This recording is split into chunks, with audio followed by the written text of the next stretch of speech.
प्रिय भारतवासी, आज का समय जागरण का समय है। अपनी संस्कृति के प्रति हमें जागरूक होना है।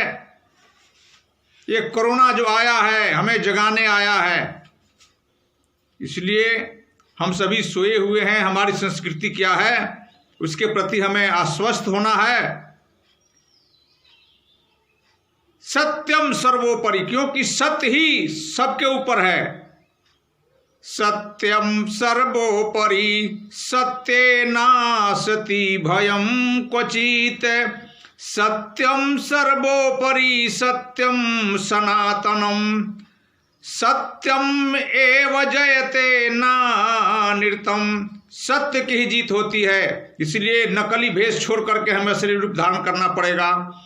कहा गया है कि काकस्य चंचु यदि स्वर्ण युक्ता एक एक पक्षे गजराज मुक्ता। माणिक्य युक्त चरणौ च तस्य तथापि काको न च राजहंस। सब प्रकार से सुशोभित कौआ कभी राजहंस नहीं हो सकता, इसलिए नकली रूप छोड़कर हमें असली रूप में आना पड़ेगा।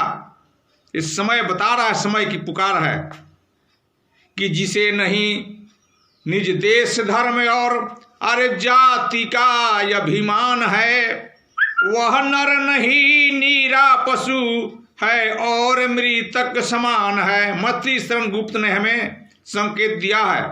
इसलिए आज हमें हर तरह से सतर्क होकर के अपने भारतीय संस्कृति को जगाना है। जब तक हम जागेंगे नहीं तब तक कुछ नहीं होने वाला है।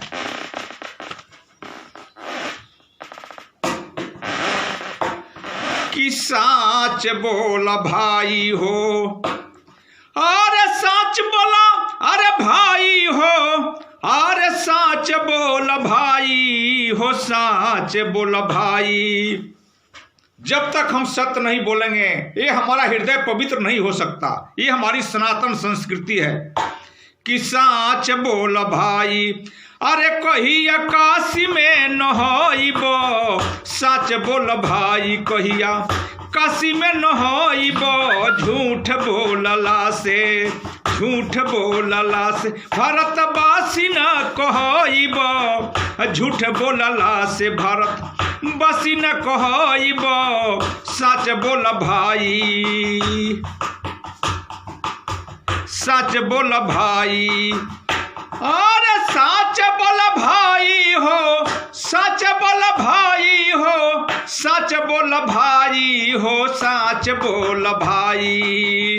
कहिया काशी में नहाइबो, सच बोल भाई कहिया काशी में नहाइबो। झूठ बोलला से भारत बसी न कहइबो। झूठ बोलला से भारत बसी न कहइबो। सच बोल भाई।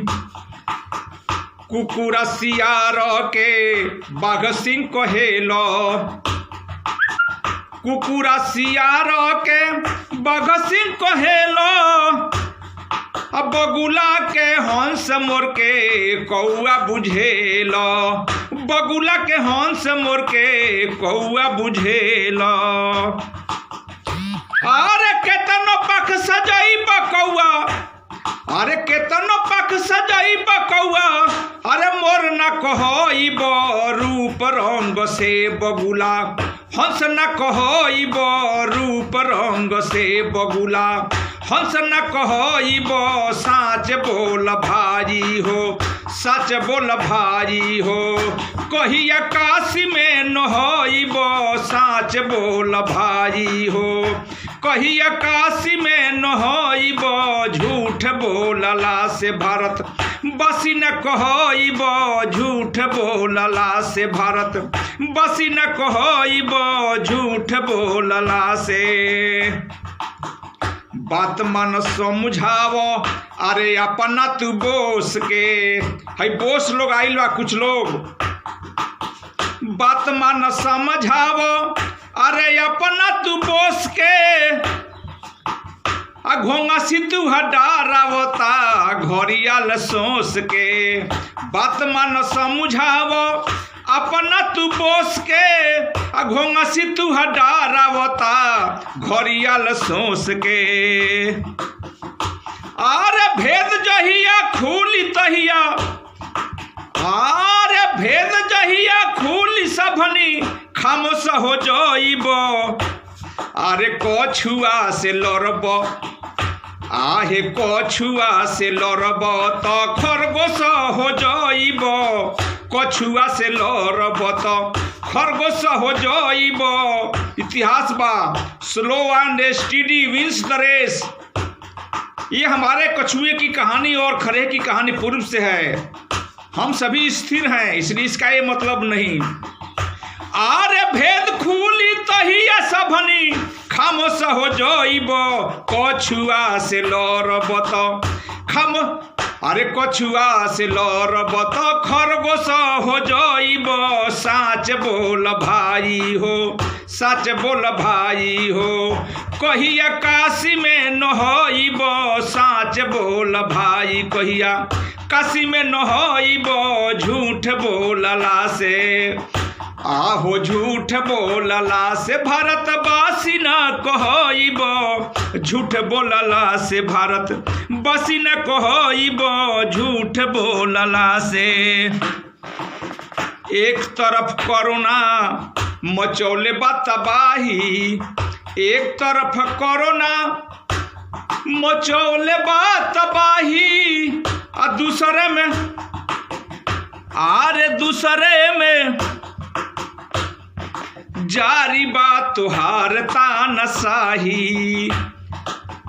एक तरफ कोरोना अरे एक तरफ कोरोना मचौले बा तबाही आ दूसरे में जारी बात तुहार तानाशाही दूसरे में जारी बात तुहार तानाशाही। आरे केतनो तू करबो आरे केतनो करब बीरबल के आरे केतनो करब बीरबल के बादशाह ना कहइब तासवा के बीबी गुलाम आहे तासवा के बीबी गुलाम आरे बादशाह कहइब तासवा के बीबी गुलाम बादशाह कहइब केतनो करब बीरबल के बादशाह ना कहइब केतनो करब बीरबल के आहो बादशाह ना कहइब साच बोल भाई अरे साच बोल भाई हो अरे सच बोल भाई हो साच बोल भाई कहिया काशी में नहइब साच बोल भाई कहिया काशी में नहइब साच बोल भाई। अरे झूठ बोलला से भारतवासी न कहइब साच बोल भाई साच बोल भाई। देखी हमनी के भारतीय संस्कृति बा कि धाम तीर्थ घर बन जाला अरे माई बाप के सेवा कइला से आ धन से धर्म कमा लो भाई अरे जौन बचे कुछ खइला से। ई श्रवण कुमार के धरती हो एहू पर ध्यान देवे के बा। अरे हाई बाई और जेसीबी के ड्राइवर कहा लो बड़ा बड़ा मशीन के यहाँ के वाला लोग ड्राइवर बा देश चलावे वाला बा। अरे हाई बाई और जेसीबी के ड्राइवर कहा लो आ दू चक्का वाली अपना बीबी से डरा लो। अरे हाई बाई और जेसीबी के ड्राइवर कहा लो आ दू चक्का वाली अपना बीबी से डरा लो। अरे माई बाप के दुख दे के आहे माई बाप के दुख दे के सुख नहीं पाइब आई बुढ़ापा एक दिन तू पछताइब आई बुढ़ापा एक दिन तू पछताइब। माई बाप के दुख दे के, माई बाप के दुख दे के सुख नहीं पाइब। आई बुढ़ापा एक दिन तू पछताइब। साच बोल भाई हो, साच बोल भाई हो, कहिया काशी में नहाइब। साच बोल भाई कहिया काशी में नहाइब। झूठ बोलला से, झूठ बोलला से भारतवासी ना कहइब। झूठ बोलला से भारतवासी ना कहइब। साच बोल भाई। कुछ हमनी के संस्कृति बिगड़ गई बा। निमन गीत गईब तो धके दरबार जइब। अरे निमन गीत गईब धके दरबार जइब। अब बाउर गीत गईब तो सुपर स्टार कहइब। बाउर गीत गईब सुपर स्टार कहइब। निमन गीत गईब धके दरबार जइब। अब बाउर गीत गईब सुपर स्टार कहइब। अरे केतनो कचरा गईब, अरे कचरा गईब नोट बरसी। अरे कचरा गईब नोट बरसी धनवान हो जइब। बाकिर बय जुबा बरा, अरे बाकिर बय जुबा बरा और तान से ना कहइब। बाकिर बय जुबा बरा और तान से ना कहइब। कचरा गईब, आहे कचरा गईब, आहे कचरा गईब नोट बरसी धनवान हो जइब। बाकिर बय जुबा बरा और तान से ना कहइब। बाकिर बय जुबा बरा और तान से ना कहइब। साच बोल भाई हो, आहे साच बोल भाई हो, कहिया काशी में नहाइब। साच बोल भाई कहिया काशी में नहाइब। झूठ बोलला से, आहो झूठ बोलला से भारत बसी न कहइब। झूठ बोलला से भारत बसी न कहइब। साच बोल भाई। देखी सनातन बा। अरे ढर की नयनमा लोर केहू न बाटी। माटी के देहिया एक दिन हो जाई माटी। ढर की नयनमा लोर केहू न बाटी। माटी के देहिया एक दिन हो जाई माटी। ढर की नयनमा लोर केहू न बाटी। अरे नकली भाई के तू कबले भाई तू बनइब। आहे नकली भाई के कबले, आहे भाई तू बनइब। कोरोना के भाई के कबले, आहे कोरोना के भाई के कबले। अरे गला में लगइब। कोरोना के भाई के कबले गला में लगइब। अरे नकली भाई के तू कबले भाई बनइब। कोरोना के भाई से कहिया गला तू छोड़इब। साच बोल भाई हो, सच बोल भाई हो, कहिया काशी में नहाइब। साच बोल भाई कहिया काशी में नहाइब। झूठ बोलला से, झूठ बोलला से नहीं भारत बसी कहइब। झूठ बोलला से। अंतिम बा।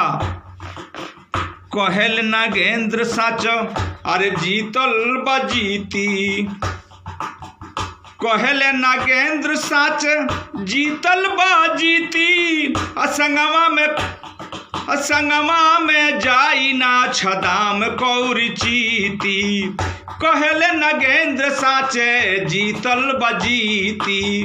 असंगमा में जाई ना छदाम कौरी चीती। ऐसे जिंदगी के कोनो ठीक नहीं खे।